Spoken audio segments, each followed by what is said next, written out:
নমস্কার সবাইকে, রকমারি রান্নাঘরে আরও একটা বিস্কুট রেসিপিতে আপনাদের সবাইকে স্বাগত। তো আজকে আমি শুধু আটা দিয়ে দুটো বিস্কুট রেসিপি আপনাদের সঙ্গে শেয়ার করব। আশা করি সবারই ভালো লাগবে। সবাই সাথে থাকুন সুন্দর দুটো বিস্কুট রেসিপি দেখার জন্য। প্লিজ ভিডিওটা না টেনে পুরো ভিডিওটা দেখুন। শুধু আটা দিয়েই তৈরি করতে পারবেন এরকম সুন্দর কুরকুরে বিস্কুটগুলো, যেগুলো মাসের পর মাস সংরক্ষণ করে খেতে পারবেন। খুবই মজার এই বিস্কুটগুলো, বানাতে বেশি সময় লাগে না আর উপকরণও বেশি লাগে না। খুবই সামান্য উপকরণ আর সামান্য কিছু টাইমে এই সুন্দর বিস্কুটটা আমরা ঘরেই তৈরি করে কিন্তু খেতে পারি। খুবই মজার বিস্কুট, আর বাইরের তৈরি খাবারের থেকে ঘরের তৈরি খাবারই বেশি স্বাস্থ্যকর বলে আমার মনে হয়। আশা করি আপনারাও সেই মতেই একমত হবেন। তো সবাই সাথে থাকুন। সুন্দর বিস্কুটটা আমি আটা দিয়ে তৈরি করব। তার জন্য আমি দুই রকম করব বলে আটাটা একটু বেশি নিয়েছি, 2 বাটি আটা নিয়েছি।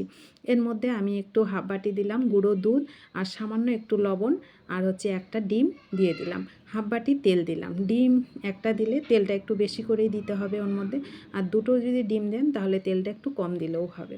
তো আমি এখানে চিনি দিলাম না, আমি চিনি ছাড়া এটা তৈরি করব বলে 1 চামচ চিনি দিলাম আর 1 চামচ সুজি দিলাম। ভালো করে ময়ামটা দিয়ে নিলাম। দিয়ে এটাকে আপনারা শুধু তেল দিয়েও ডোটা তৈরি করতে পারেন। সেক্ষেত্রে তেলের পরিমাণটা বেশি হয় বলে আমি লিকুইড দুধ দিয়ে এটাকে ভালো করে মেখে সফট একটা ডো তৈরি করে নিলাম। এবার 2 রকম তৈরি করব, তার জন্য 2 ভাগে ভাগ করে নিলাম। এক ভাগটা রেখে দিলাম, আর এক ভাগটা ভালো করে মেখে একটা বড় সাইজের রুটি তৈরি করে নেব। খুবই ইজিভাবে তৈরি করা যায় এটা। আপনারা, আমি চিনি ছাড়া অল্প চিনি দিয়েছি, 1 চামচ চিনি দিয়েছি, মানে চিনিটা উপরে দেব বলে। যারা চিনি বেশি খেতে পছন্দ করেন না তারা এইভাবে তৈরি করবেন। তো আপনারা যদি চান তো এখানে চিনিটা আরও একটু বেশি করে দেবেন। তো একটা বাটি নিয়ে রুটিটা, এই যে দেখুন আমি দেখিয়ে দিলাম কীরকম করে একটু মোটা মোটা করে রুটিটা তৈরি করতে হবে। তারপর একটা কিছু দিয়ে কুকি কাটার যদি আপনাদের কাছে থাকে সেভাবে এগুলোকে কেটে নিয়ে এবার উপর থেকে আমি চিনি লাগিয়ে দিলাম। যেহেতু এর মধ্যে বেশি চিনি আমি আগের থেকে দিইনি, শুধু 1 চামচই চিনি দিয়েছি। তারপরে একটা ছুরি দিয়ে এগুলোকে আমি 4 ভাগে ভাগ করলাম। ভাগ করে একটা এই যে কাঁটা চামচ দিয়ে সুন্দর ডিজাইনটা করে নিলাম। দেখতে সুন্দর লাগবে, আর চিনিগুলো উপরে থাকলে না বেশ যখন ভাজার পরে মুখে লাগে খেতে ভালো লাগে। বিশেষ করে যাদের টুগার আছে তো তারা এইভাবে আপনারা বিস্কুটটা তৈরি করে খেতে পারেন।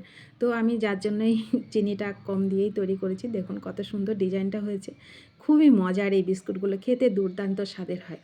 তো দেখুন আমি দুটো দেখালাম কীরকম করে তৈরি করেছি, দেখতে কত সুন্দর লাগছে। ভাজার পরে বিস্কুটগুলো দেখতে আরও সুন্দর লাগে।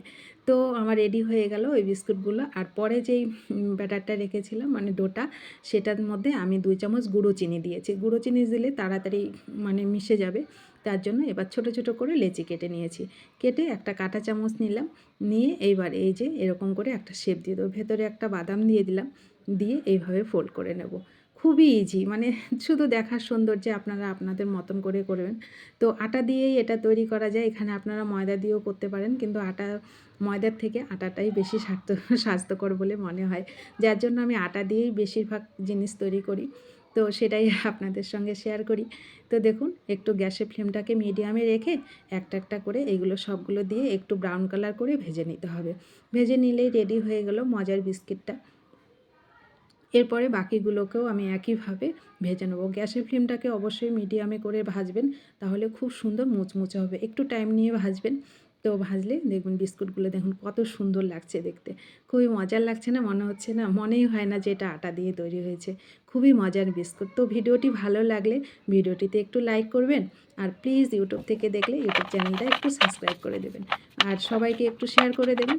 সবাই যেন এই সুন্দর রেসিপিটা তৈরি করে খেতে পারে। আর আপনারাও বাড়িতে তৈরি করে খাবেন, আর আপনাদের প্রিয়জনদেরও খাওয়াবেন। আর বাচ্চাদের টিফিনেও কিন্তু এরকম বিস্কিটগুলো তৈরি করে আপনারা দিতে পারেন। খুবই মজার বিস্কুট।